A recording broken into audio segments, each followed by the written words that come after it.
بداية كده خليني أقول لك على حاجة محدش بيقولها. الثقة بالنفس مش إحساس، ده تفاعل كيميائي موجود جوه مخك. كل مرة بتحقق فيها هدف صغير المخ بيديك جرعة بسيطة من الدوبامين، ودي مادة السعادة والتحفيز. بس مع الوقت اما بتعمل حاجات صعبة وتبتدي تتخطاها وتنجح فيها بيتكون عندك توازن بين حاجتين اتنين، الدوبامين وهرمون تاني اسمه السيروتونين. والسيروتونين ده بقى يا صديقي هو البطل الحقيقي المسؤول عن الثقة بالنفس. ليه؟ لأن هو اللي بيخليك تحس بالاتزان والرضا الداخلي، تحس بقيمتك من غير ما حد يسقف لك. وده يا صديقي السبب اللي بيخلي الناس اللي دايما محتاجة تسقيف ومحتاجة مديح ما عندهاش ثقة أصلا بنفسها.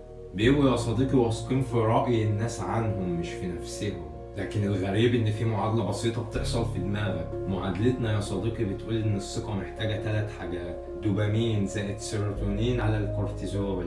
يعني ببساطة كل ما زاد الدوبامين والسيروتونين وقل الكورتيزول اللي هو مسؤول عن القلق والتوتر، كل ما ثقتك في نفسك هتعلى اكتر واكتر. هتقول لي حلو حلو يا صديقي الكلام اللي انت بتقوله ده، يعني الموضوع في الاول وفي الاخر كيمياء. طب ما ممكن